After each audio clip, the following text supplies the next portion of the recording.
Hello and welcome to the New Age Geek channel. If you're new here, but an inclusive space for people of all walks of life through the power of friendship, magic, and tabletop role-playing games. Tonight we have Investigation Check, our regular irregular interview show where we talk to the geek creators you want to know about. Tonight we have director, producer, photographer, creator, and producer of the documentary The Adventure Begins, Kristen Walsh. Thank you so much for joining me. How are you doing tonight? I'm good. Thanks for having me. So first and foremost, why don't you go ahead and tell everyone where they can find you, all the socials and everything you're on. Yeah, so mostly you can find me at _that_nerdgirl_ on Blue Sky and sometimes Twitter occasionally, and then on Instagram I'm just Kristen Walsh _. Didn't keep the branding on that one, but that's okay. All right. Well, your socials, your link tree is posted in the chat for anyone that wants to go ahead and follow along with your all the work that you're doing. But before we start to dive into all the things you're working on today, let's dive into the backstory. Are you ready? Yeah. All right. Kristen, I want you to paint me a word picture. You come out fresh out of the womb. I'm guessing what, 5 pounds, 12 ounce, little Kristen just out there, just ready to kill the world, slay the world. What is your kind of first experience into geek culture? Was it a show? Was it a book? What kind of like hooked you into what this world is? Yeah, so it's really funny. I would say my family is like lovingly the opposite of geek culture. They're all sports people. So I think my introduction was kind of just I was an avid reader as a kid, really loved books. I was, reading above my age or whatever. And then I was like, I don't know, 8 maybe. The first Harry Potter, my mom, sorry to bring up Harry Potter, but got recommended Harry Potter. My mom got the first book for me. I was obsessed. I kind of went through the whole series. The big bragging thing was I could read the last Harry Potter book in a day and a half. That was like prodigy level, like, ooh, wow. And yeah, that was kind of where it began. I grew up also doing a lot of music. My parents put me in musical theater as a child, and me and my sister would go around and do like shows at all the local churches. So we were kind of like child actors. So I think, I wouldn't say that's exactly nerd culture, but I definitely feel like that aspect of it really informed kind of the person I became. But yeah, so I was really, really into Harry Potter as a kid, like very intensely hyperfixated on Harry Potter. And then funny enough, I don't know if you ever remember like Google circles. Yes, that's a long. No one That's remembers Jesus. Google That's a circles. deep cut. Yeah, so I was like, I don't know, 12 maybe.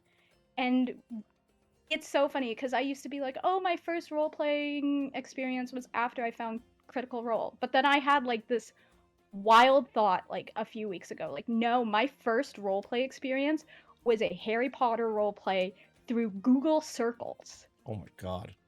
And like it was chaos. I was like a triple backstabbing, crossing, good guy, Death Eater, good guy, Death Eater. I at one time had 15 children.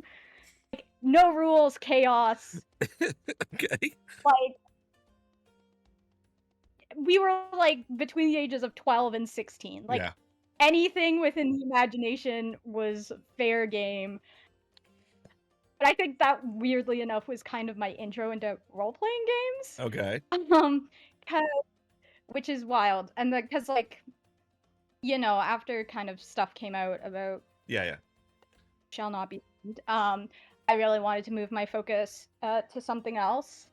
And actually, the guy who played Ron Weasley only ever did one convention, and it was the convention closest to where I lived.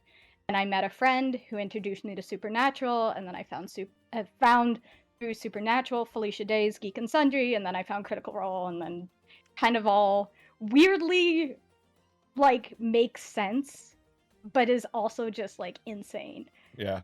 So long story short, the story is kind of a weird mix of Harry Potter role play and musical theater. All right. And then yeah, I don't know. All right. Kind So of that let me was let me where take the us back a little bit nerd then. stuff. I want to know what is it about like the Harry Potter story and separating the artist from the art. Um, Sure, sure. what is it about the way that story is told that kind of drew you in, and how do you feel like that's kind of affected you in the way you tell stories now?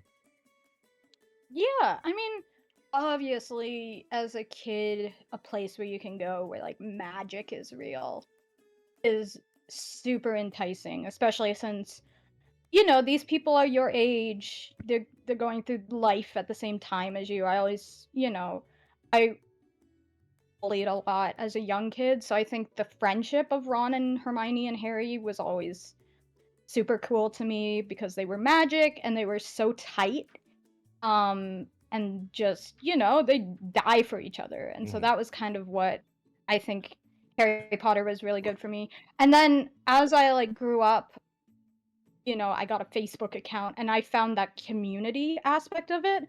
And I think that's why I really did stay for so long was the friends and the community of people I found through Harry Potter was so solid. And, Hmm. I was child on the internet, probably shouldn't have been there, but was never really seen as less than Uh-huh.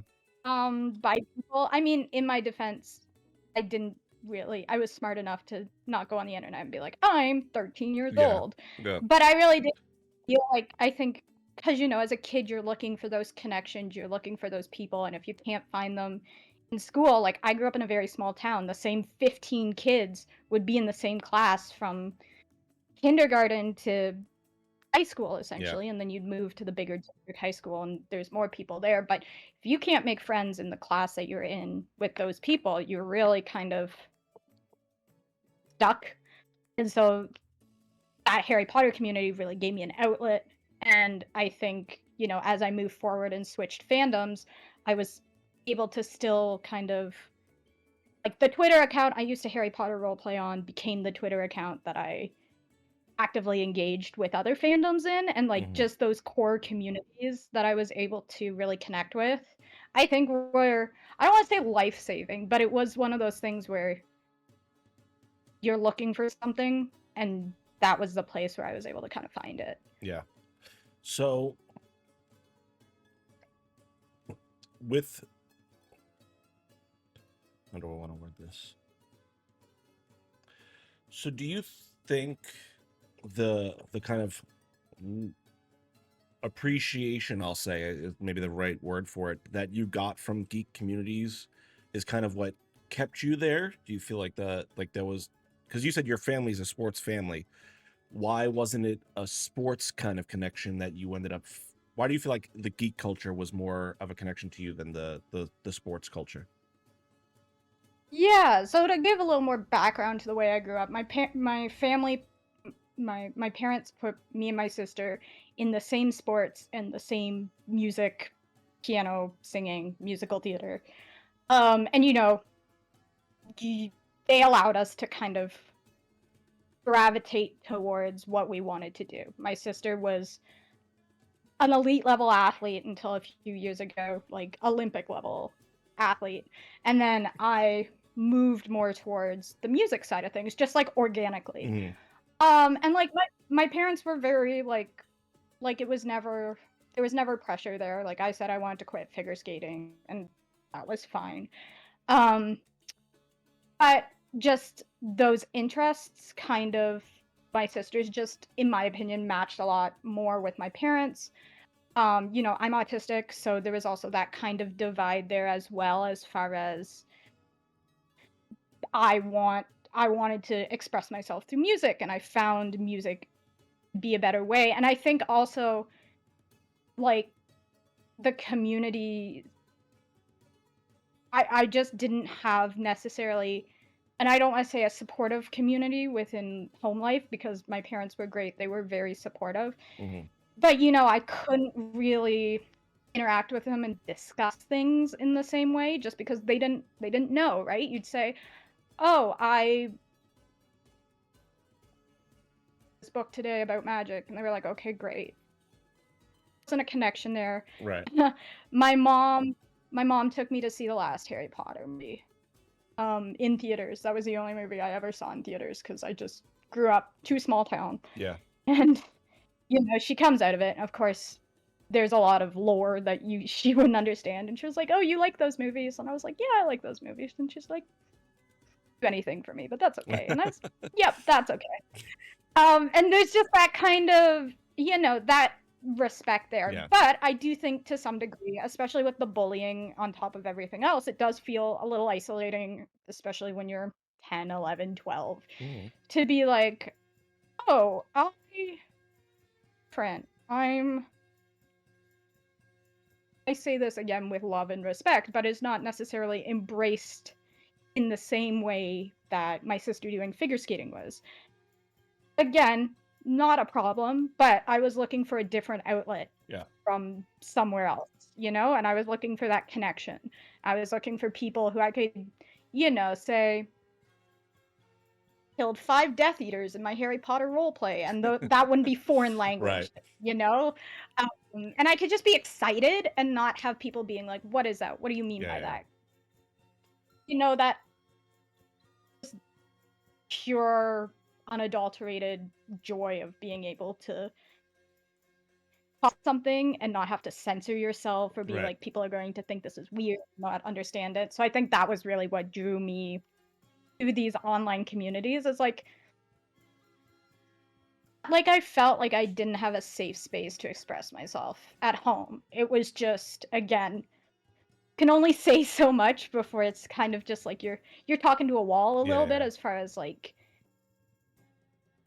they could only get so excited about something that they've heard me talk about a million times Yeah. before they're like, "We know you love these. We can't really involve ourselves anymore with this The conversation intricacies of because a it's like." Horcrux. You can only go so far.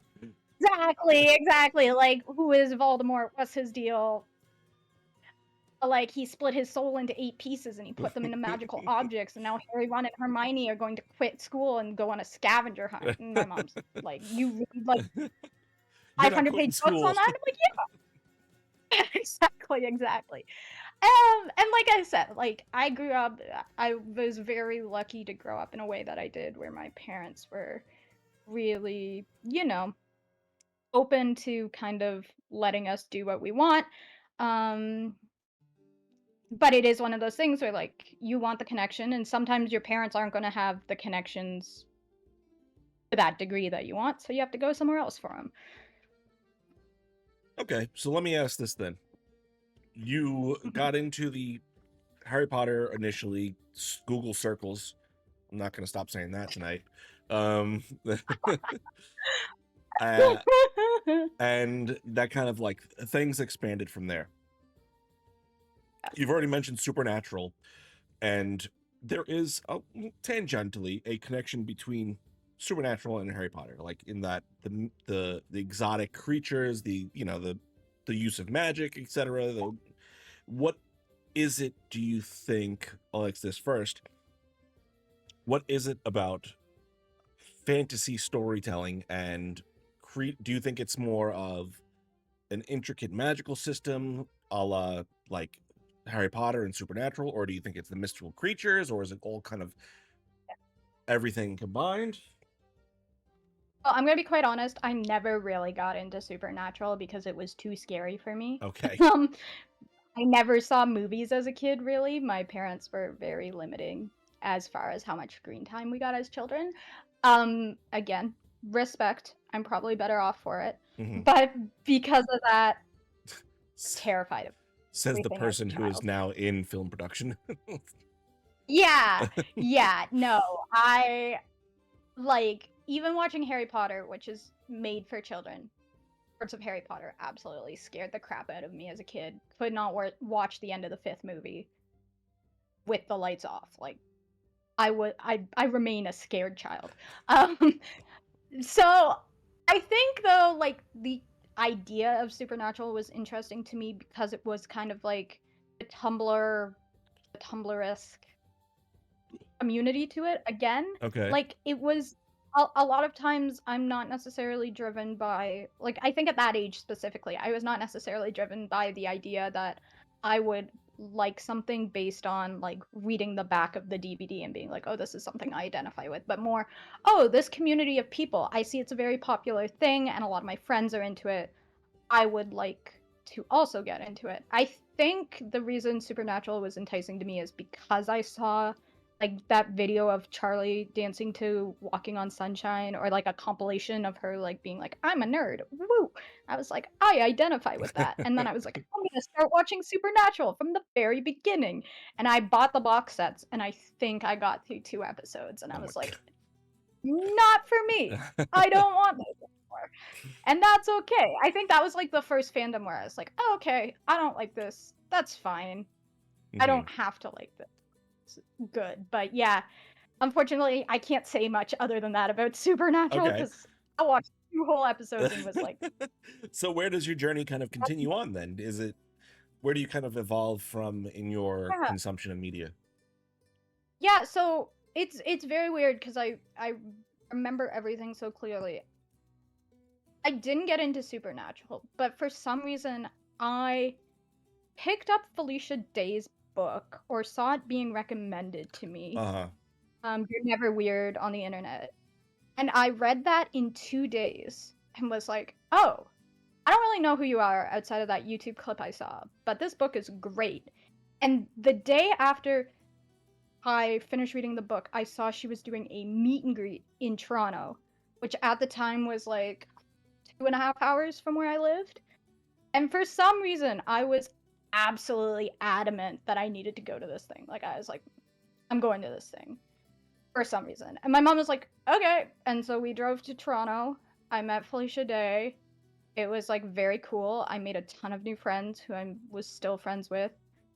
And then I was like, oh, again, with the very intense hyper focus, I was like, I need to watch every Everything. single video Felicia Day has ever made. So in that week, I like watched the entirety of Dr. Horrible. I was the series with Ryan. I think it was like the Flog. Like I got heavy with it like immediately. And again, I don't know why. Part of me, like in hindsight, thinks it was some sort of weird divine like interception. I'm not necessarily religious. I'm like superstitious.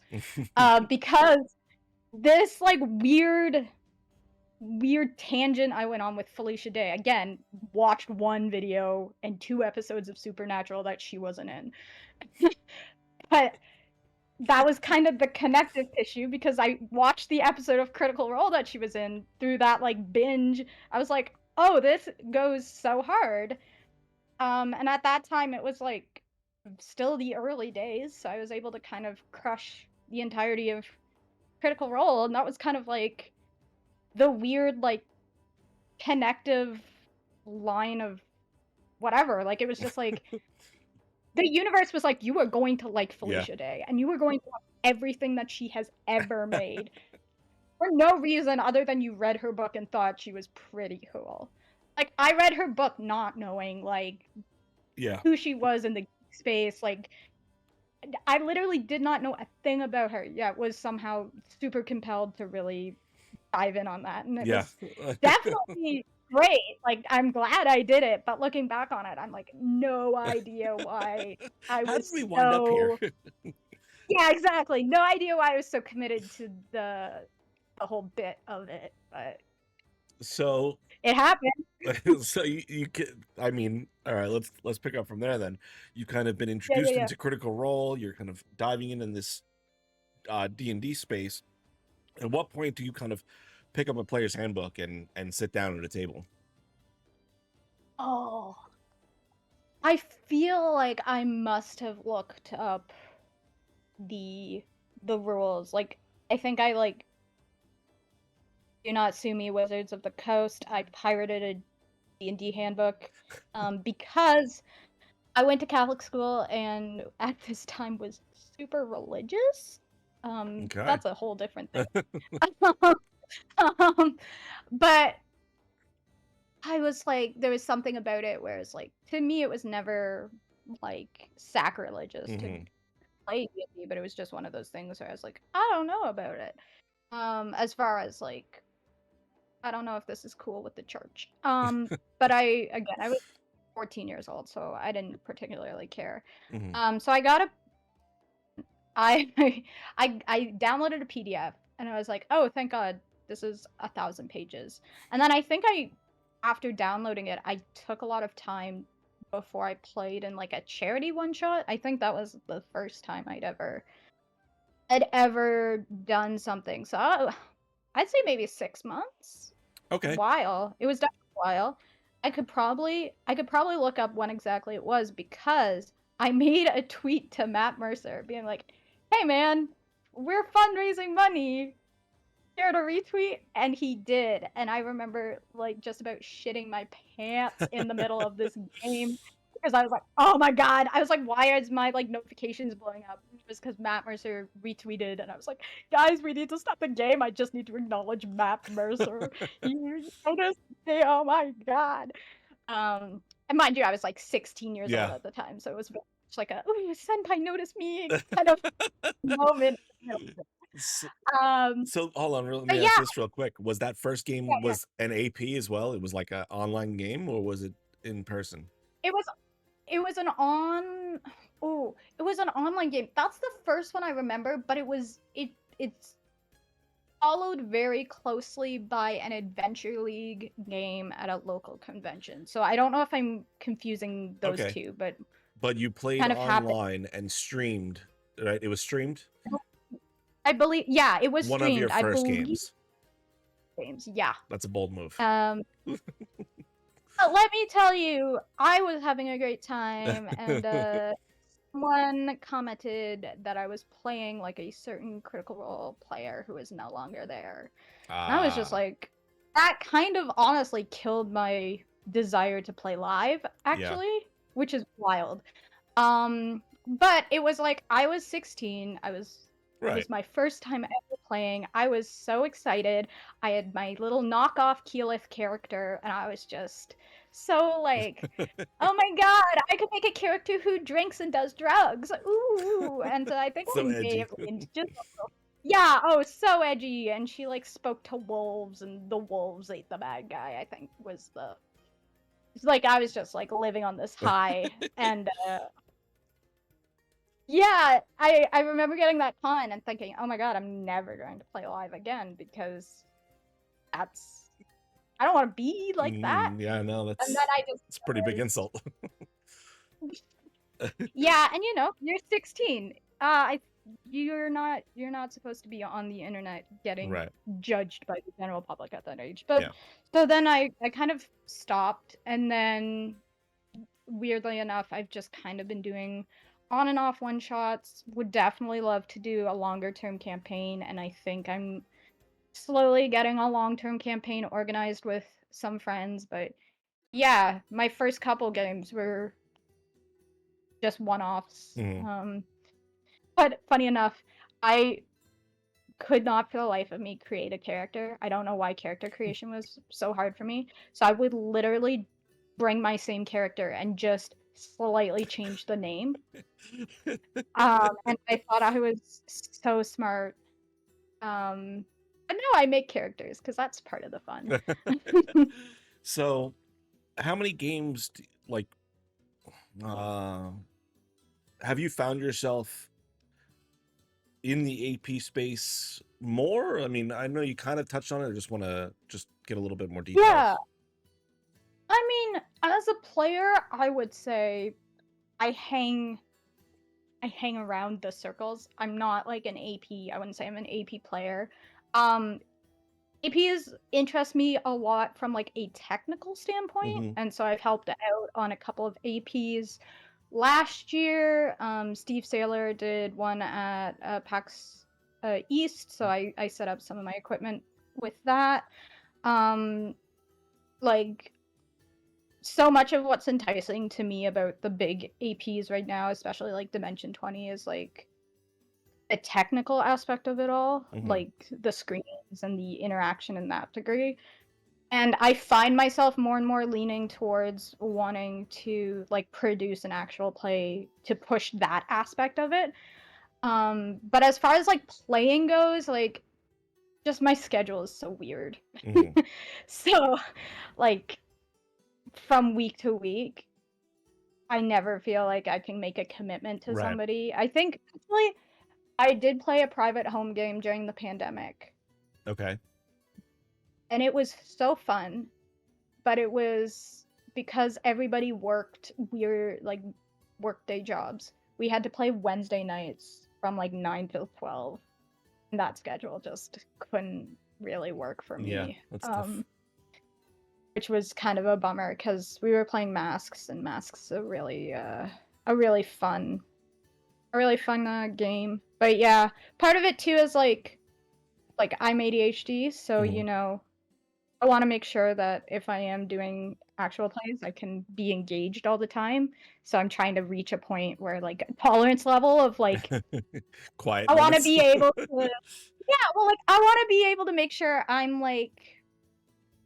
focused and in the moment, and just sometimes that's difficult for me. Yeah. So, long-term commitment is tricky in that regard as well because sometimes you just get home from work and you're burnt out and you're like, I want to play, but I'm like not in the mind space too. So once I can get those sorted out, we'll see. I would love to play a long-term game. An actual play would be really cool. But I think right now I'm prioritizing the production aspect of it more so than being in front of the camera. Okay. Well, let me ask before we jump over to that, because I do have a lot of questions about that. Do you have like a character in mind that you want to like explore? Oh my god. Oh my god. Yes, yes, yes. So I if my next private game goes ahead, this is gonna be my character. So she's either a sorcerer or wizard. I'm not 100% sure yet. But she goes to wizard sorcerer school because her parents want her to. But deep down inside, all she wants to do is be a bard. So she does her spells through the power of dance. Oh my god. Okay. So like, because I was watching Doctor Strange lately, and all of his magic, like the hand gestures for his magic, are all based on real dance moves. Uh-huh. I think it's called tutting. Yeah, And I was like, I saw oh this interview. That was a while ago though, but I saw this interview. yeah. And I was like, oh, that would be such a cool like. But I don't want to do that exact thing. Like I think it would be fun to have like a modern dance bard, so or wizard bard. Okay. Um, yeah. So that's like, and she's gonna be like either super emo or like a cute little blonde elf. I don't know yet. I I like love this so playing much. like really like over Yeah. exaggerated characters as far as like personality traits go, because I think those are the most fun to like really lean into. I love this so But much. yeah, she's gonna be so great. I'm just waiting for the perfect game to put her in, and then it's gonna be so fun.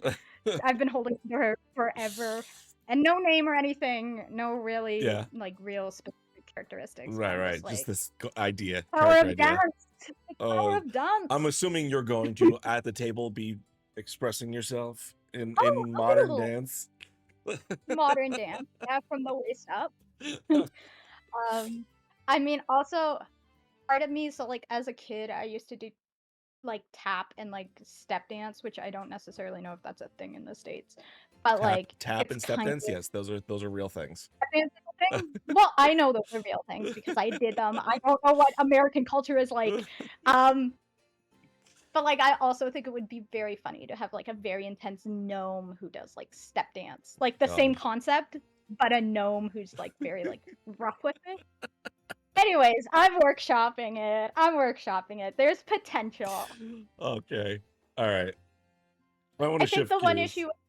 No, go ahead. the Finish one what you're issue saying. with I will say the one issue with the step dance thing is if I have to actually step Yeah. dance during a game, I would probably lose 100 pounds in like a week because Oh, that's intense sport. yeah.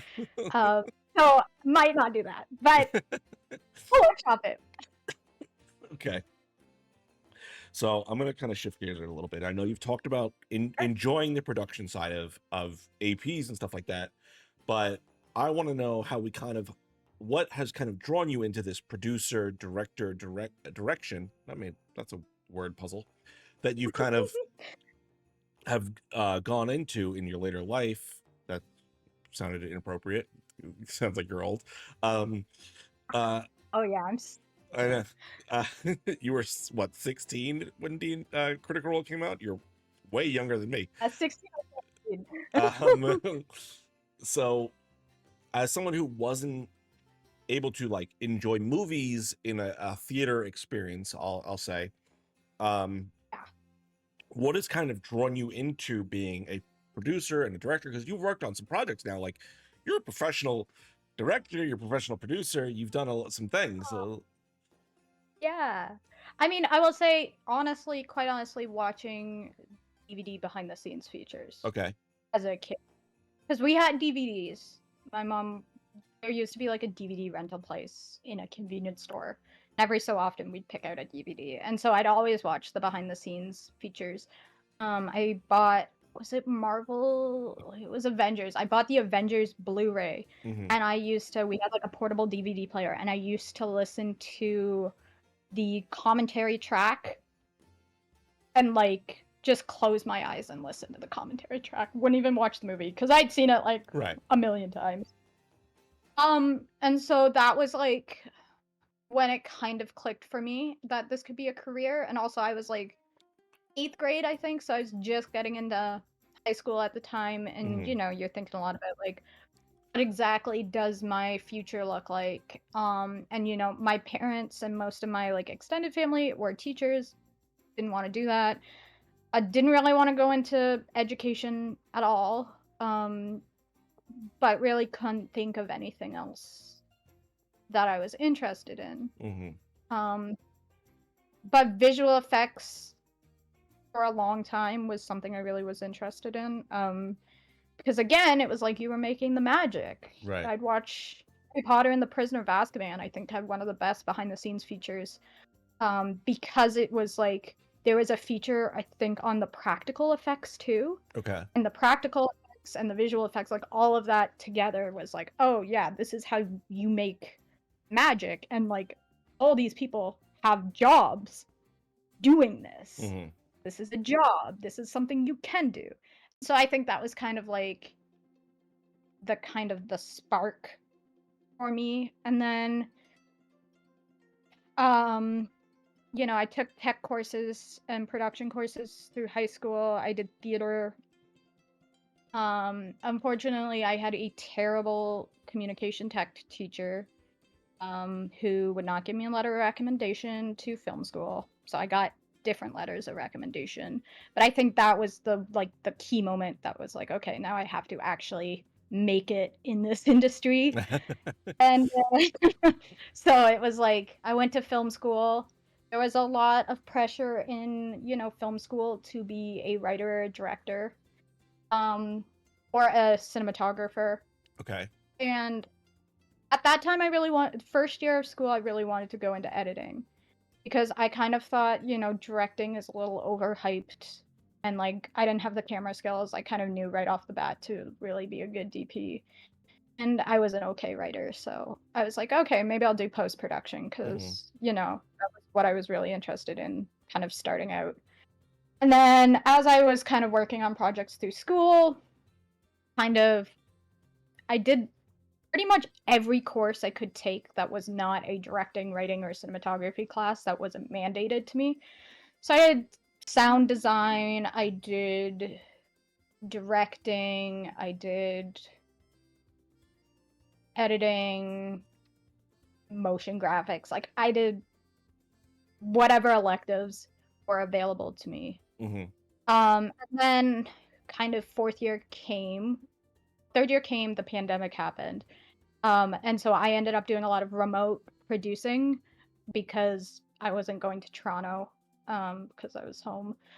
But everybody else, like my school was a commuter school. So most people did live in Toronto.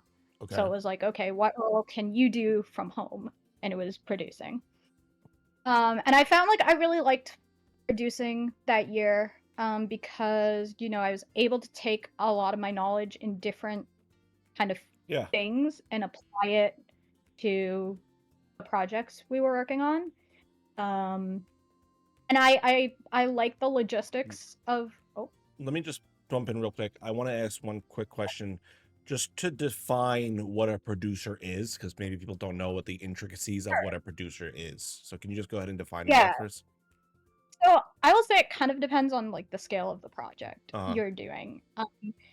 Sometimes producers will just secure funding. A lot of the projects I'm currently working on, your job is like my job as an independent producer is kind of to do a lot of the logistics and the management and the funding.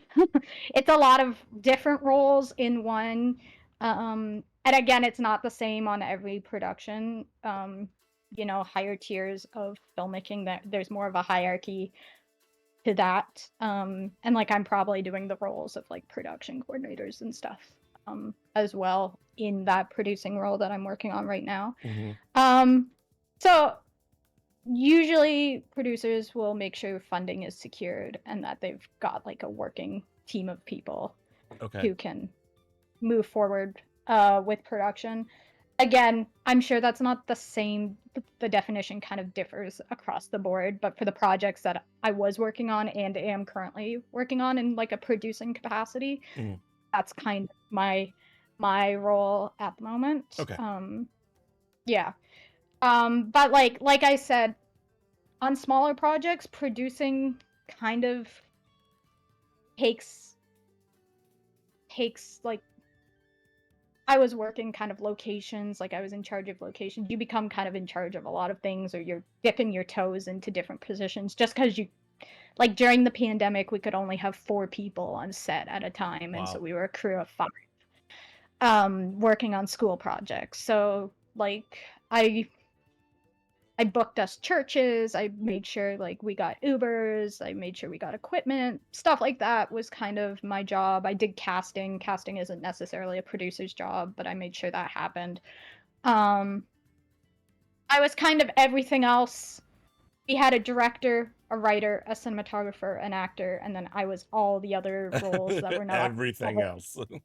I but I realized like, if there was a position kind of do as much as I possibly can and like use the knowledge that I'd taken from those classes. Yeah. Like that feels like kind of the closest role in which I would be able to do that.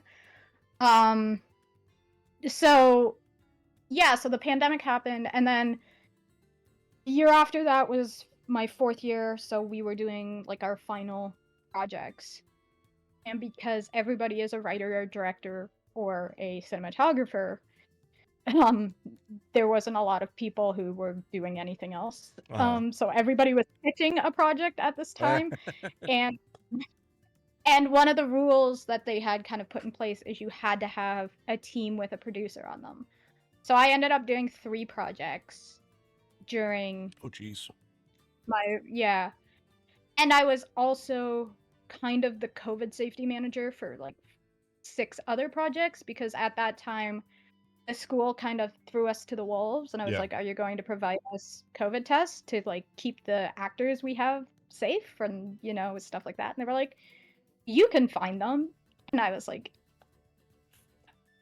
okay. So I registered myself as a business and like got 500 boxes of Oh, COVID wow. tests for my entire year. I kind of took that upon myself because there's one thing I've learned from working in the film industry. It's like health and safety is not prioritized Uh-huh. unless you're like mandated to prioritize it. And especially like on independent films, a lot of corners are cut. And while I understand the need to make sure that a dollar goes as far as it can, Yeah.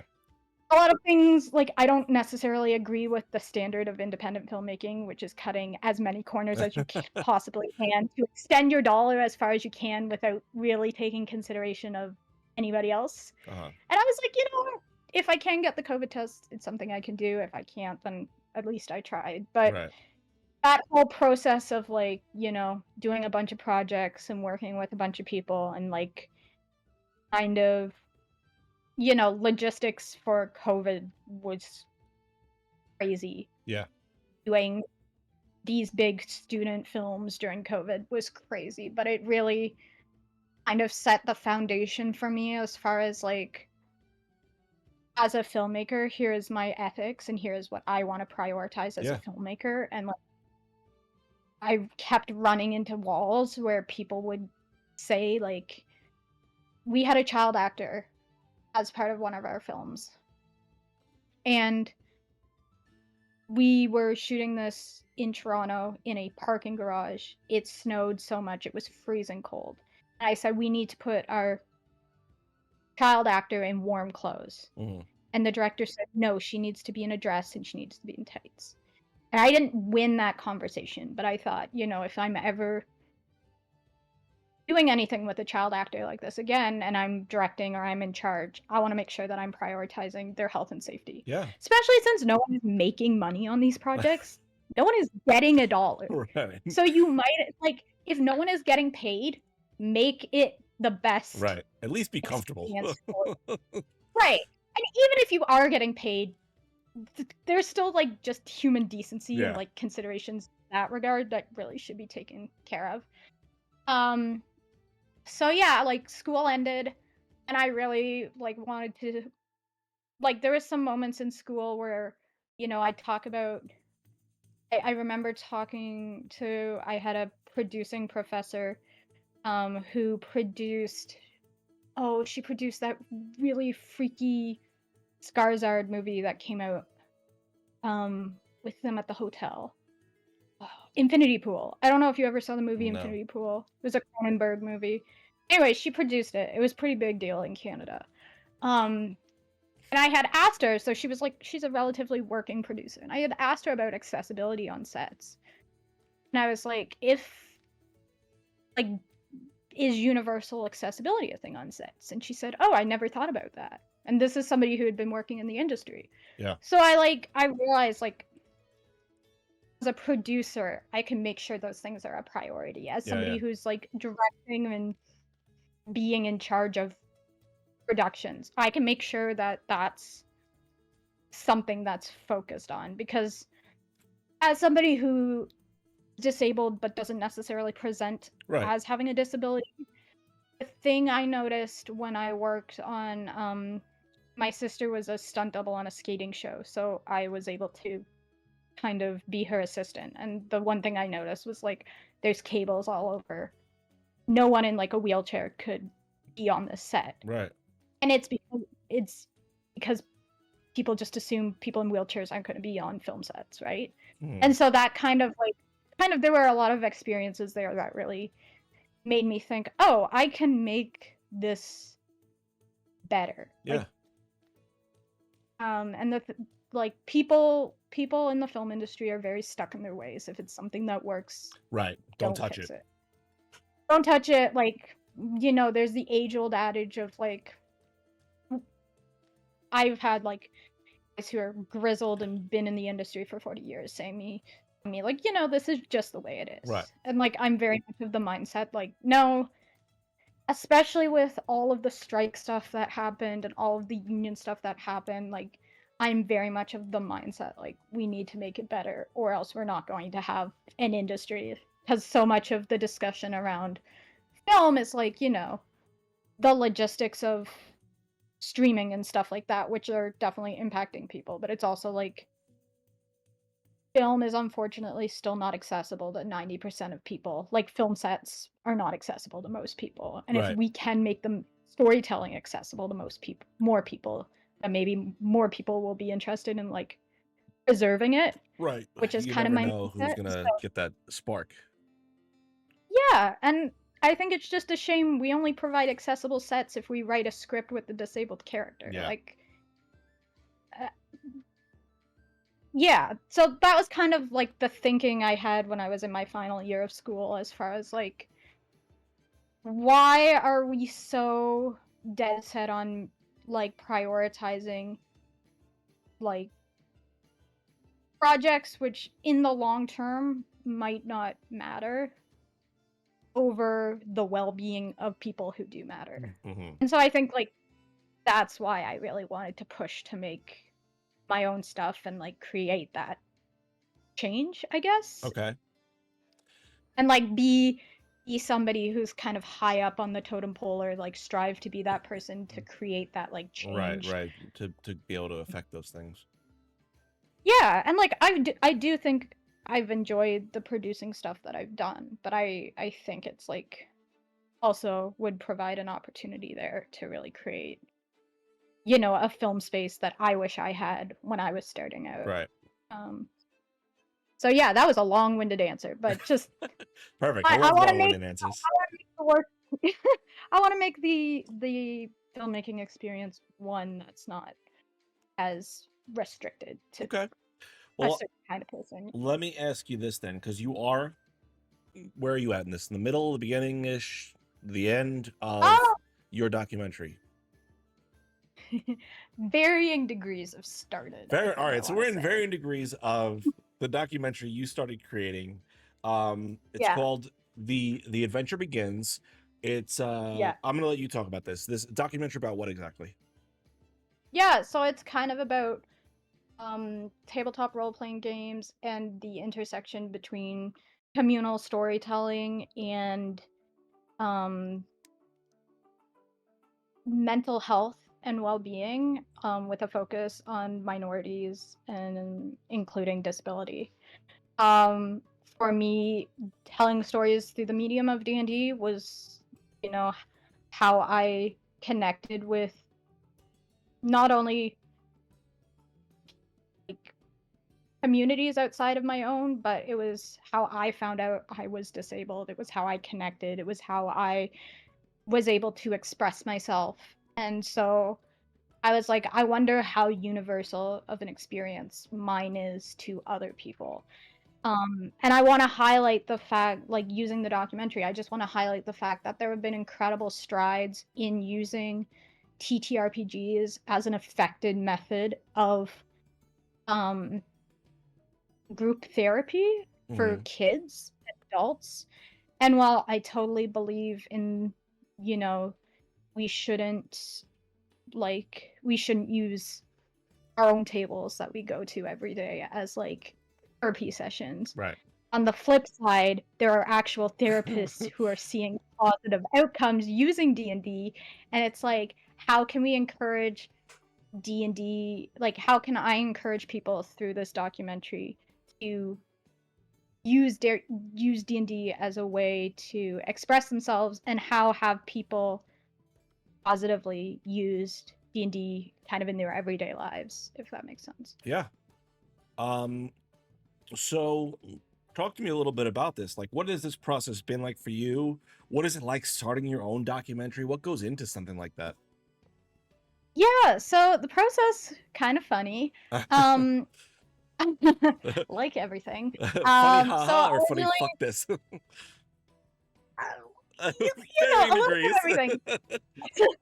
I had there was a pilot project run by the CBC that a friend had sent me during the pandemic, and it was like an application for, it was a development program, and you could either develop like a long form, like I think TV kind of type thing, or you could develop a feature film or a documentary. And I had always been interested. During the pandemic, there was a lot of, I was living in Toronto, and there was a lot of talk of the like the struggles that the homeless people in Toronto were going through. So I wrote this entire deck to submit for this project. What's a And deck? like What's a 40 deck? minutes, What's a deck? oh, it's like kind of you'll write your like synopsis, what you want the film to be about, how you plan to do it. Um I'd have to go back and double check what mine was, but just like how you plan to film it, why you think it's important, why you think it's relevant, whatever. So 40 minutes before the deadline for this project, I read through it and I was like, you know what? I want to do this project. But also, I think at this current time, when the pandemic is still happening, I think really focusing on this is going to bum me out. Okay. Because I thought to myself, in the like the long shot that this gets picked up for anything, is this something that I want to, you know, I want to be researching every day for the next foreseeable future. And this project isn't something I've like completely disregarded, but I kind of was like, okay, if this is how I feel about this, the opportunity of this development program is too good to pass up. So what would I want to spend my time really focusing on, or like what won't stress me out to the point where I'm like depressed? And I was like, oh, D&D. And then I was like, okay, maybe I tie it into disability because the program was specifically for people with disabilities. Mm-hmm. So I was like, okay, tie-in is good. And then I wrote just kind of like a brief. It was very vague, the language, because I really didn't think it was going to go anywhere. But it was one of those things where I was like, I'm going to submit it. I'm going to put it in a Google project file where I put all my project files, and I will revisit it when I've graduated. So I sent it in January, and then, you know, with all projects, you kind of just have to leave them, or else you spend all your time thinking about everything all the time, and it's not worth it.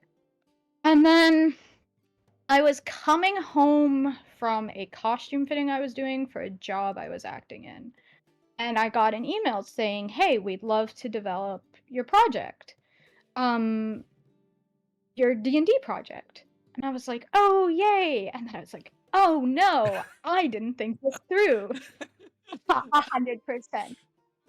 It's like, okay, the program was like, you get a mentor who's at the CBC in the documentary sphere programming. You develop your documentary with them, and then at the end you pitch it to like a bunch of professionals. And there were 20 people in the cohort, so they pick one to like actually fund and develop fully. Okay. I was like, okay, maybe this is a good opportunity though to like expand on the thought process. Yeah. Really see it all the way through. And I worked with my mentor. We kind of saw it all the way through. I wasn't 100% happy with it, but I was like, it's enough to pitch to people. So I did the pitch. I didn't get it. To be quite honest, I think my project was vague, but also too complex for the kind of the it was the first time they'd ever done this project, so I think they just wanted something that could be simply shot in a studio, which is fine. And then I did my like final year of school, so I kind of had to take some time off with it. But I was always like, I'm going to revisit this and I'm going to kind of redo it from scratch because it has good bones. Yeah. I want to focus it a little more. Because my big problem with this is I was thinking too big. I was like, very first guy I'm going to interview for this project, Brennan Lee Mulligan. Like I was very, no, it was the first project that I pitched out of school. Yeah. And to immediately get like that, that go ahead was like, I think gave me a little too much confidence in the beginning. So I wanted to kind of narrow it down a little bit. They gave me some funding, like research funding. Okay. So I used that to go to my first conventions for research. But that was probably like the best thing I could have done is meet face to face with creators, because before that I'd never gone to a convention outside of the ones in Toronto. I just heard about them. So these creators that I knew of, they were only people to me on screens. Yeah. Then I went to PAX East, and funnily enough, was too nervous to say hello to anybody that I knew. I went by myself, and like people were texting me like, "Come hang out with us," and I was like, "Yeah, sure." And I was like, "No, I don't think I'm gonna do that." So that was kind of crazy. I kind of a missed opportunity there. But then I went to Gen Con and I started kind of pitching the project to people as like, this is what I'm here to do. I was taking footage. I struggled to get interviews with people. For I believe a number of reasons. But It is. I went to Gen Con and then I went to PAX Unplugged, and I got a bunch of footage. Did not manage to get a single interview with anybody. And then that December, I got really depressed, and I was like, "This project isn't going anywhere." Hard deleted all my footage. Oh wow. Like hard deleted my footage. Don't do that. Don't delete your footage when you're sad. Put it on another hard drive, and if you're really not feeling it, like the next week, you can throw it out. But don't do it when you're sad. So then this is like the third iteration of it where I was like, oh, I'm not sad anymore. I was a complete dumbass for throwing out all that footage. But maybe this is like the thing I need to really redo it. Because the interesting thing is I was nervous for a very long time to tell anybody about Yeah. the fact that I was making a D&D documentary. I think a lot of that stems from like, you know, the childhood trauma of Right. and people not getting it. So it did take like a year and a half of me telling people, this is something I'm doing, this is something I'm doing, this is something I'm doing. To then actually this year, I was like, it was just one day where I was like, I can't do this by myself. I need somebody. I need to just throw it out into the ether. And if someone picks it up, somebody will pick it up. And if no one does, then it's not meant to be. So I'm like in these Facebook groups with like different filmmakers I meet at different events. And I just put out like hey, this is a project I've been working on for a while. I need another producer to like help me stay organized and like take ideas with. And I had like 12 people be like, please, we awesome. want to do this. This is awesome. And like, it's funny because I've never had bad, like, no one has ever said, don't do this. Like, whether they know about D&D or not. Everybody's been very kind about, like, the project. It's just, I got too in my own head about it, I think. But I think, funny enough, like, looking back on it, I do think I benefited from waiting. Yeah. I think now I've reached the point where I don't want to wait anymore. It's like I've been sitting on this one for a while, and there's a lot of things that have kind of happened, right time, right place, that have aligned.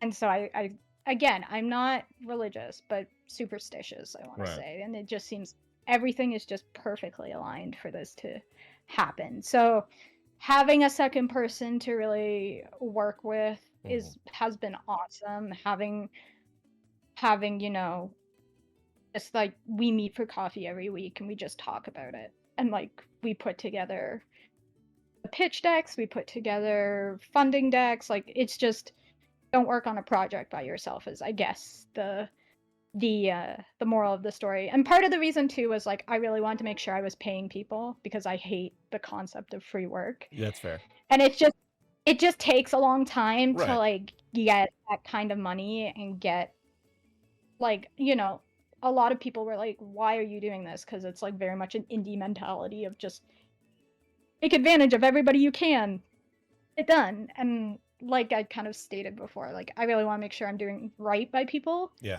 And that, like, not just taking advantage of people because they're there. Yeah. And I want to make sure, like, you know, people are paid for their time, as like basic as that is. Like, maybe I can't pay you. You sound like a real monster.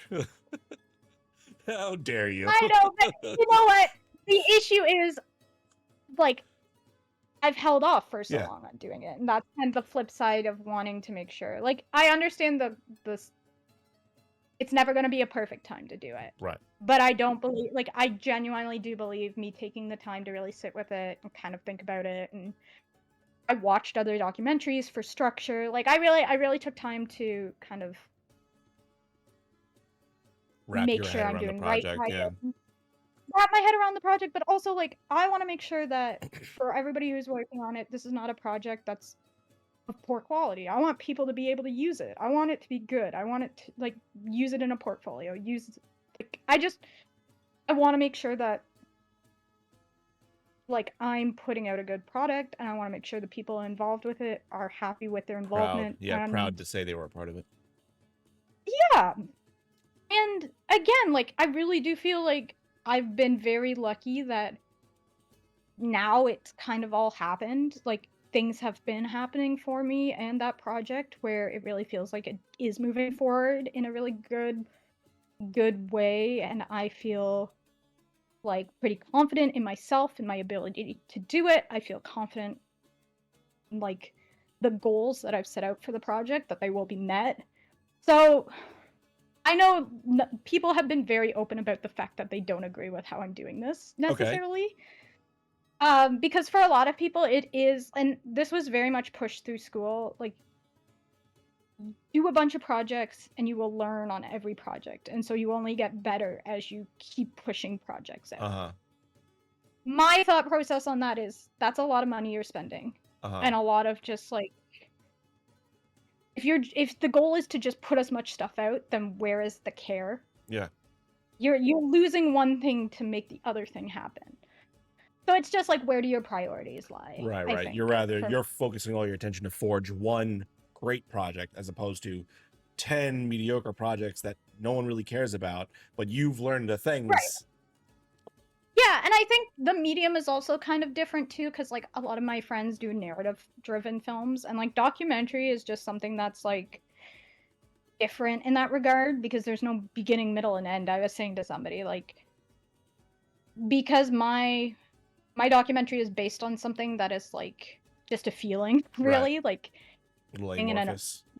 attachment more so. Like it's not like we're gonna document this event and the aftermath of it or whatever. Right. Could keep production happening forever. I don't want to do that. I have other projects that I want to make, but I don't feel like I'm in any rush, I think, which is like nice. Now my producer and I have set like guidelines for when we want certain things done by, and like, you know, we want to have this, this, and this done by the end of summer so we can go into post and fall and stuff like that. So certain guidelines have been set, but it's just different. And yeah, I don't know. I think like I want to make this project just it's very representative of me, I think too, which is why, you know, kill your darlings, but I do want to make sure that, especially when it deals with something like disability and it deals with something like marginalized identities, like the care is there from the very beginning to the very end as far as the questions I'm asking and how these people are being represented, and like all of that is so important to me. So yeah, it has taken kind of an egregiously long time for me to get to this point. Like, it probably could have been shorter, but for so long I was also working on it by myself. So it was like it's a project I go to when I wasn't doing anything. So when you work a film schedule, that's best you got. Sometimes you have a lot of time and sometimes you have no time. Like I said, so many things are falling into place right now that are just like wouldn't have happened if I'd done it immediately. I do think the project is better for waiting.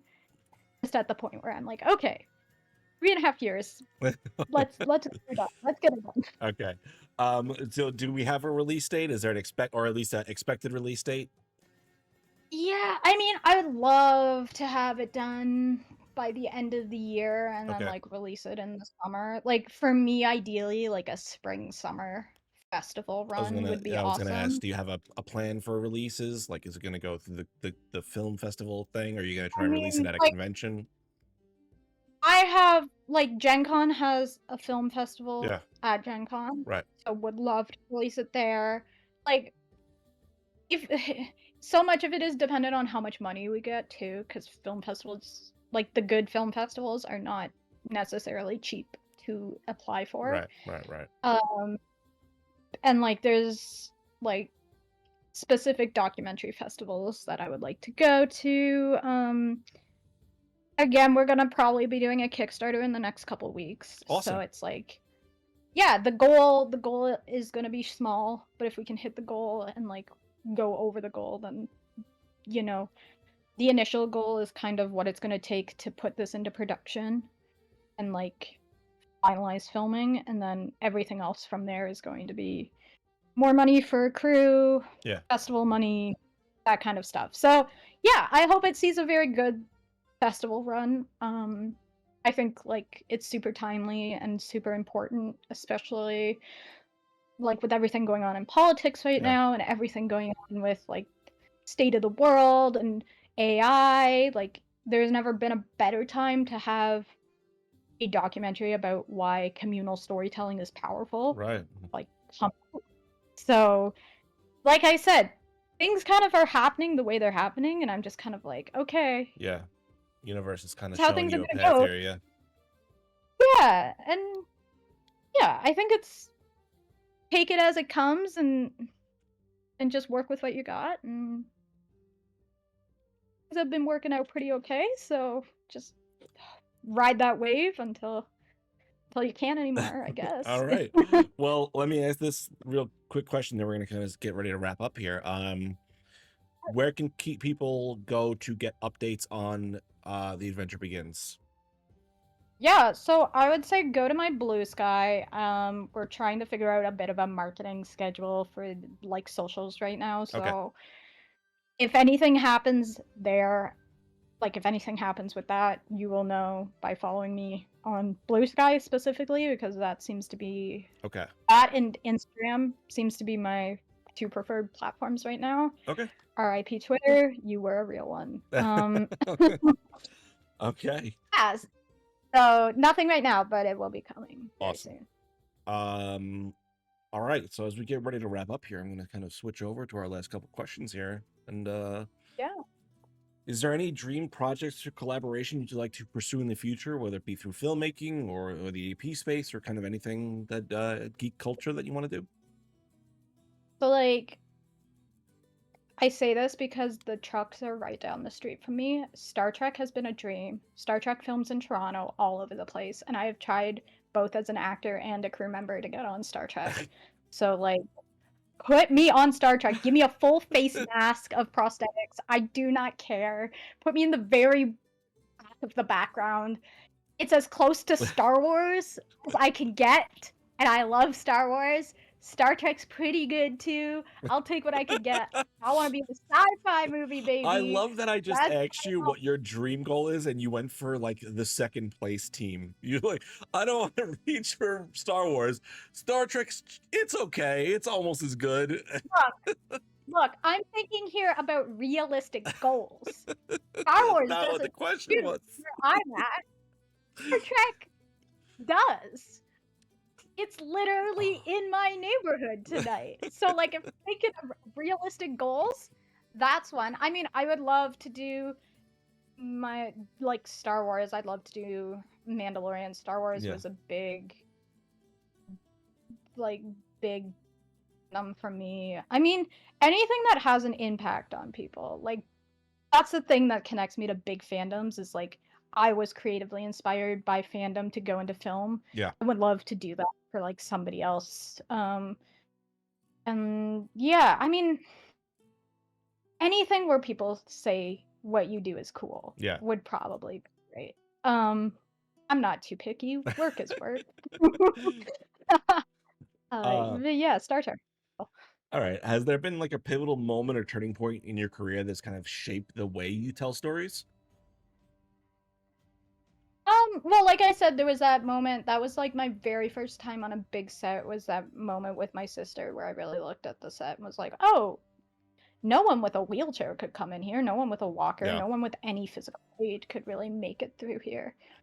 And like that's ignoring the fact that it was a show shot on ice most of the time.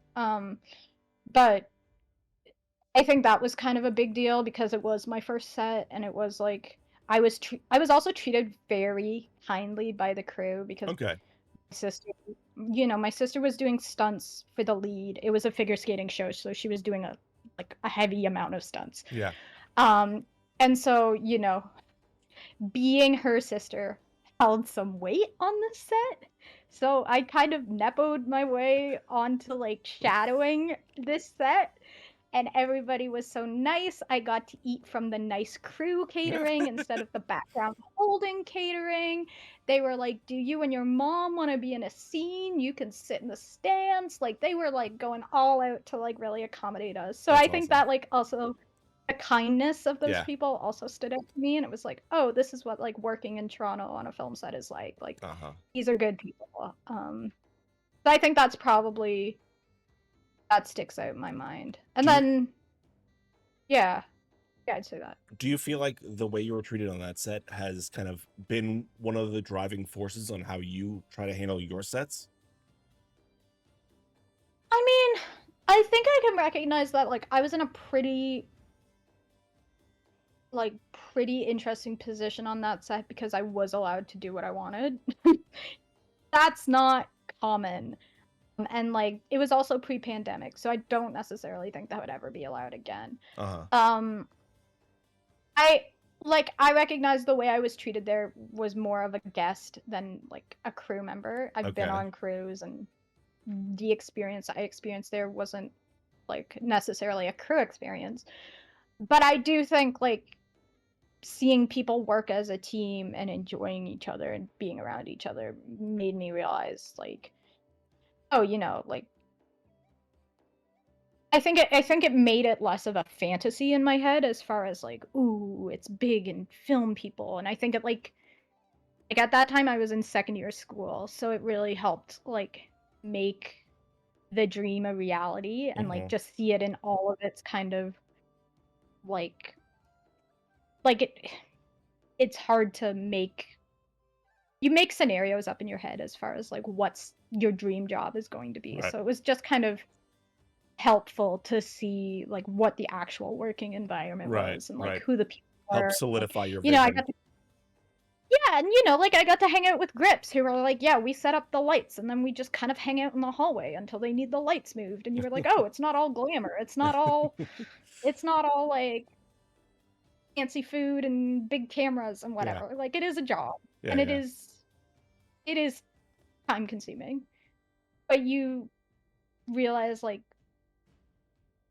it's still worth it. Yeah. And so like I think that just like the realism of it all was very beneficial to kind of perspective, like Yeah. putting everything into Yeah, kind of like a little shock treat, like not necessarily shock in the bad way, but like a little reality check of what it's going to be like, being able to see it before you dive too much of your education into learning about something that you have no real life experience with. Yeah, I think so. And I think also up until that point, like I had a very terrible experience first year with professors who I was dealing with, kind of some side effects of my disability and Mm-hmm. trying to really explain it to them. And they told me, like, drop out of school. You're not going to be successful in this industry and you should find a different place where you will be successful. And so I think being on that set and seeing everybody and thinking, oh, I could have a place Right. here was like helpful to me in that Yeah. regard as well. Um, so like just I was very grateful for that opportunity and absolutely hilarious. My sister never told me about it. She posts a photo on Snapchat and I'm like, "Why are you in a hair and makeup trailer?" And she's like, "I'm going to be on TV in a few days." I was like, "Girl, what?" So I was just lucky I happened to see her freaking Snapchat when Yeah. I did. But yeah, I mean, having that perspective was awesome. Yeah. Okay. All right. Then we're gonna shift then to the last question I ask. I keep hitting my mic tonight. I don't know why. We're gonna shift to the last question I ask all of our guests. Kristen, what Yeah. message or impact do you hope to leave through your content on the Geek Space? Ooh.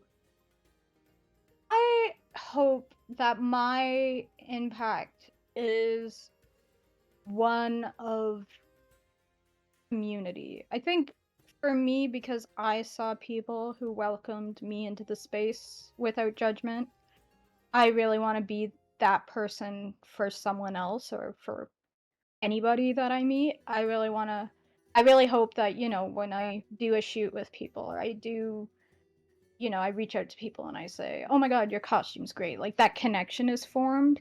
And like it's not even from like ooh, I want to network with people and get things from people, but it's like the friendships I've made in this space have been like life-changing to me.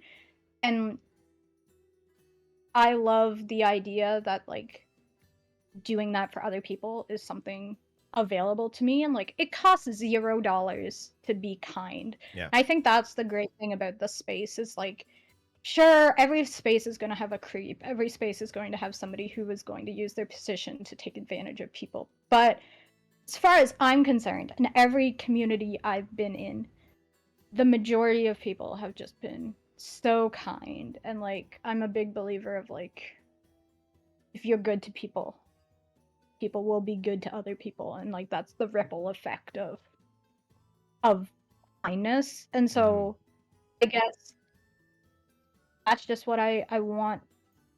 I want people to take away from me as a person, and then also like, you know, my work as well. Like I'm always trying to make sure that if I pull somebody aside at a convention or whatever, and I'm like, oh my god, I love your cosplay, I want to do a photo shoot. Like the goal there isn't like, oh, I've taken your photo, now I want you to pay me $10. It's, I saw you across the hallway, I thought your cosplay was beautiful, or your prop was amazing, or you're cosplaying from something I really like and I'm excited, and I can use what I do to like make you look cool or like enhance what you're doing. And like I want to do that. Like that's the takeaway I want people to get from my work, is like that sense of community, and that I'm there because like I pride myself on not being a fake person. I will say things for better or for worse how it is.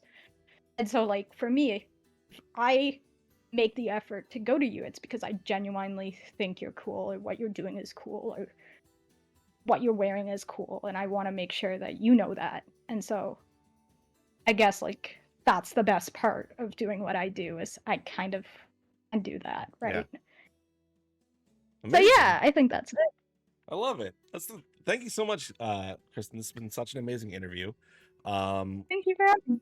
That is going to wrap up the interview portion of tonight. We are going to open up to viewer questions. So if you have a question for Kristen about anything we've talked about tonight, or any other questions you may have for her, go ahead and start putting those in the chat. While we wait for those questions to come in, we're going to switch over to our dicey questions segment. These are 20 random questions determined by a dice roll. I hope you have your D20 and are ready to dive into this. So go ahead and give me a D20 roll. Okay. 1. Okay. Are you a fan of anime? No, I'm so sorry. I keep telling people I'm going to get into it. All right, then re-roll for me, because the first question's an anime only question. I can tell you everything there is to know about Chainsaw Dog, if that is any way applicable to the question. I rolled another 1. Holy. Nailing it. 16. Okay. All right. What is your zombie apocalypse survival plan? Go. Nothing. I'm just gonna die. There's no point. I'm not gonna live any more than like a month. You don't want to make a documentary on how to survive the zombie apocalypse? If the zombies are here and they're coming for me, I think what I would do is I would go to remote countryside. I would live in a barn. I would hang out with puppies, and then the zombies would come and I'd be like, life's been sick. Or kind of to go on the flip side of that, I've been watching that TV show about the people who have the underground bunkers and are like fucking insane. I would find one of those people and I would either befriend them or like steal their food. Okay. Some different choices there. Being alive in the zombie apocalypse does not seem super appealing to me, because the government's always at war. Government's always at war against like people, and I just don't think I could deal with that, to be quite honest. I might be like a community support member. I don't know. I don't think it's a good thing that my first answer was I would just vibe until I die. Yeah, no, that seemed like something a counselor should talk to you about. Yeah, I think now I have to deeply reflect on how I answered this question and maybe go to some deep therapy about it. All right, give me another D20 roll. I will say it really depends on the kind of zombie, though, too. Oh yeah, runners were done. There's nothing gonna point. I got a 20, dude. 2 1s and a 20. I'm insane tonight. Okay. If you had to give a presentation with no prep time, what would your chosen subject be? Probably. Oh, so many things. Too many things. Probably that. Oh, do I want to go into this? I don't know. Probably something along the lines of like Disney Star Wars isn't bad. Your standards were just too high and stupid to begin with. Okay. I need a little bit of explanation on this one, I feel like. I don't think Disney Star Wars is bad. I think a lot of it is mishandled, but the bones of the story were very good. And so because of that, I think I might have to rethink this one. I think there's a lot of potential in Disney Star Wars, and to outright say it's bad is not great. You cannot like The Rise of Skywalker. You can't say The Last Jedi is a bad movie. Because even if you don't like the story of The Last Jedi, it was a beautifully shot movie and maybe one of the like my top 10 like set design, like peak Star Wars set design. The colors, amazing. Like seriously, Rian Johnson knew what he was doing. And I'm not saying that because name drop, I met Rian Johnson. But he knew what he was doing with that film, and it frustrates me to no end that he was not allowed to finish that trilogy. Because if you want to say who ruined Star Wars, it was not Disney, it was J.J. Abrams. I strongly believe that Rian Johnson's trilogy would have been better than J.J. Abrams. Well, And he had J.J. Abrams does have a long, proud history of not being a finisher. You can look at every single one of his shows, and they have literally all ended horribly. Name one good show J.J. Abrams done that isn't good. That's so true. I feel like, yeah, holy shit. Like, I'm sorry, J.J. Abrams. Huge fan of The Fringe, or Fringe. Huge fan of Lost. Horrible endings on both of those shows. Like, dog shit endings. Oh, that's so true. I think, like, the argument for Star Wars is, like, people believe that J.J. Abrams was supposed to do the entire trilogy, and then they gave the second movie to Ryan because of, like, a scheduling conflict. He was supposed to, it was going to be a different director for each movie. The more you know. I must be getting confused with something else. But I also don't believe that having a new director for each movie would have been good, because then you run into the situation we ran into where like each director has their own big idea, and like if we're not talking about it, it's not connected. There should have been a consistent storyline for all three movies. The fact that Disney was like, well, we don't know what we want to do in the third movie, but fuck it, let's start the first movie. Yeah, I think J.J. Abrams is really good at introducing characters, which is why The Force Awakens is so good. I hate The Force Awakens. Hot take. It is literally a rehash of A New Hope, and I wanted more from a new Star Wars movie because I mean I've read the books, like I know all. Yeah. I wanted more. I enjoy The Last Jedi more than I enjoy Force Awakens, because I don't like any of the choices The Last Jedi made, but The Last Jedi made interesting choices. Yeah. So I appreciate it for like that. The Last Jedi isn't.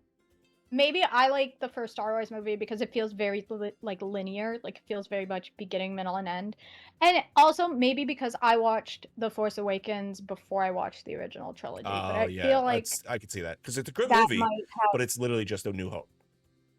Yeah, which is not a bad movie to rip off. Like I feel like if they were gonna rip off any Star Wars movie, that's awesome.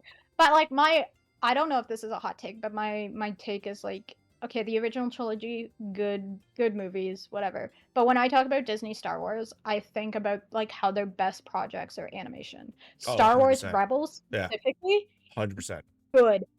And I was talking to someone about this today because he was like a few days ago, because he was complaining about, oh, the Acolyte is dog trash, the Acolyte's bad, blah blah blah. And I was like, You know what was also bad? Star Wars Rebels. People hated Star Wars Rebels. Yeah. And it got better because Yeah. it was given the time for character development. It's so clear when they talk about the acolyte to the creators that there was clearly more than one season like in the pipeline Yeah. as far as and ideas went. But because they were like, okay, we're writing this like a first season Right. where there's expected character development. All the character development isn't going to happen to the characters immediately in the first season because we're going to like stretch it over time. And that's where I think we lost the acolyte because it Yeah. was like, So Dave Filoni, I've noticed this because he's done a bunch of Star Wars projects now. He's done Rebels, Clone Wars. He's done Mandalorian. His first seasons are super episodic. oh, first seasons are bangers. Really, Dave Filoni, bangers. Yeah. yeah. But And then it's like, Dave Filoni. I mean, yeah. I feel like Clone Wars and Rebels and Mandalorian, bar third season, got better with time.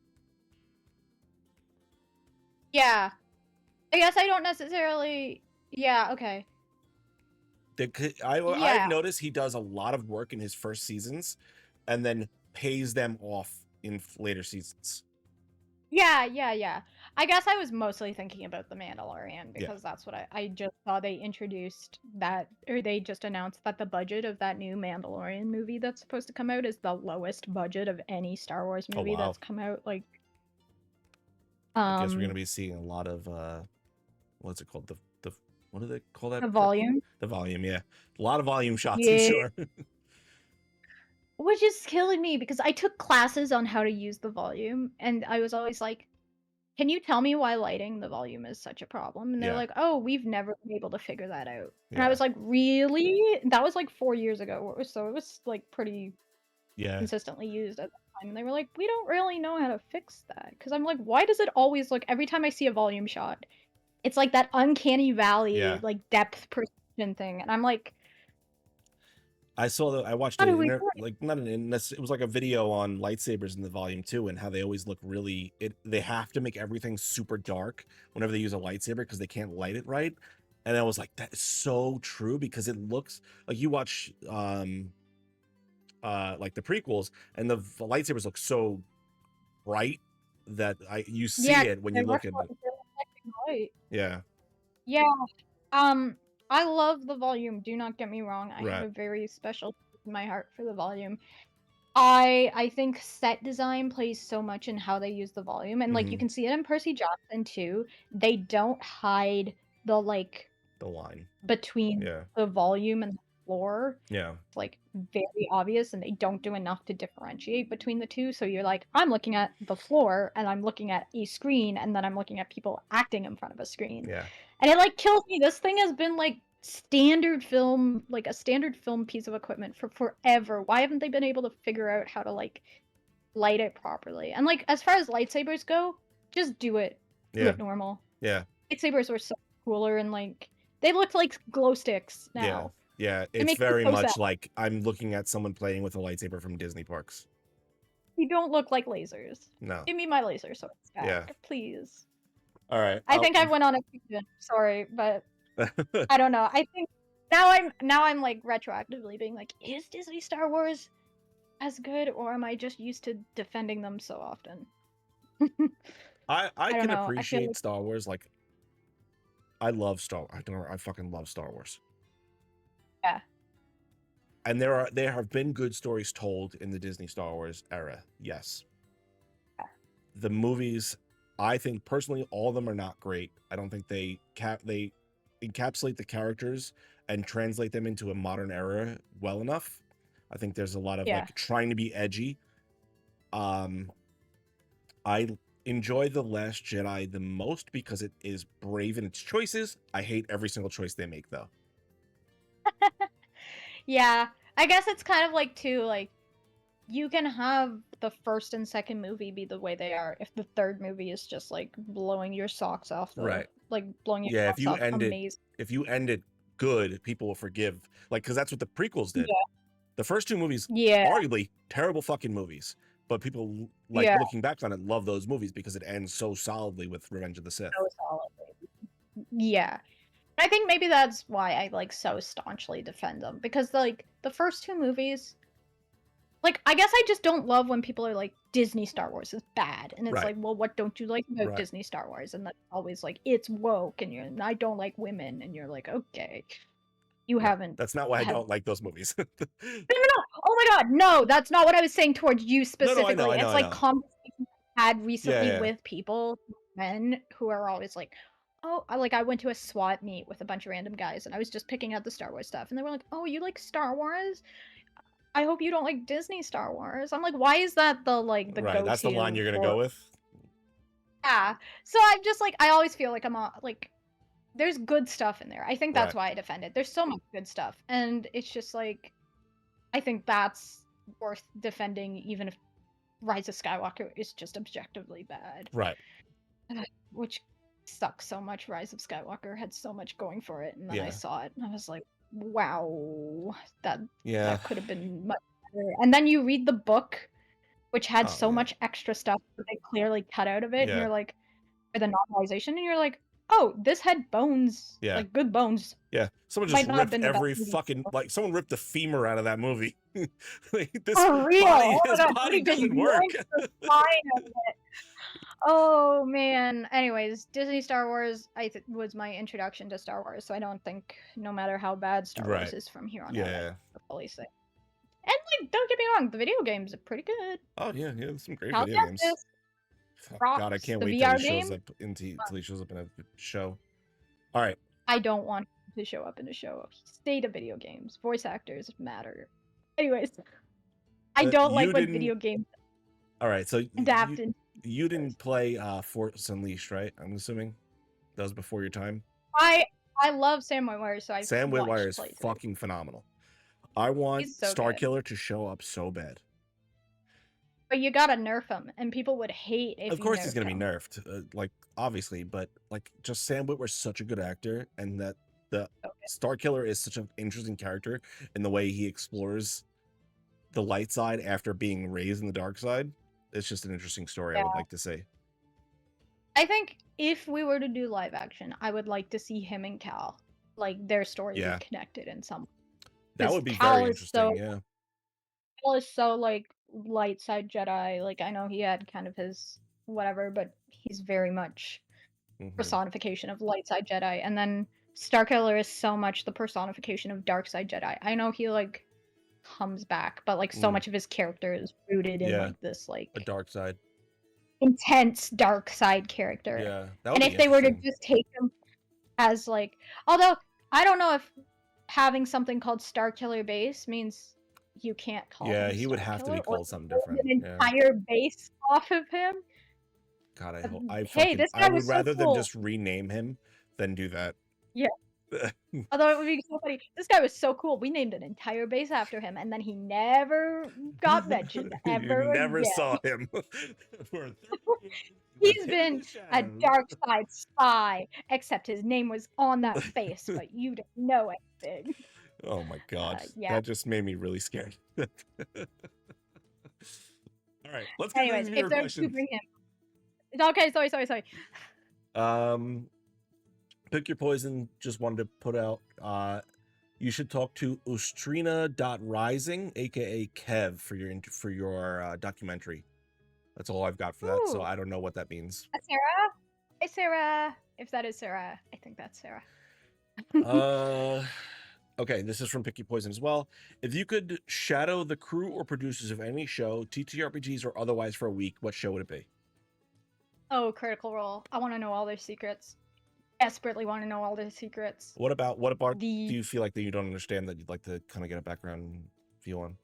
Oh, I mean, like every time Critical Role or Dimension 20 posts like a wide of like their studio and the table, I'm always like, oh, that's what those studios look like. Like, I don't think, because of course they've never done like a studio like full tour. Like, I think maybe Critical Role did a partial one, but like I just like knowing, like, I like knowing things. I like knowing behind the scenes. I like knowing secrets. I'm a nosy bitch that way.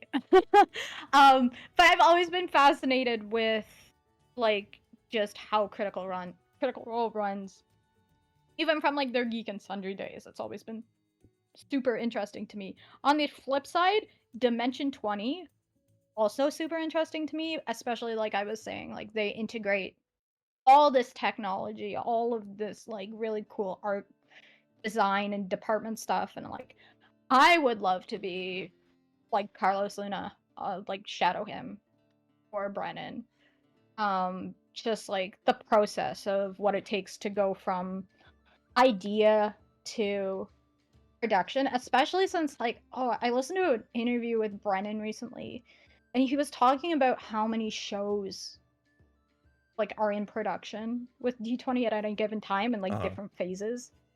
And I cannot remember off the top of my head how many it was, but I remember thinking, I know it's his job, and yet that is an insane number of shows to be like not even running, but like he's producing, like exec producing, so he's like I don't know how involved he would be at all times, but I'm assuming pretty involved because it is his like his baby, and then like also DMing, so he's always like writing stories, and then if he's got a character, like I don't know, just seeing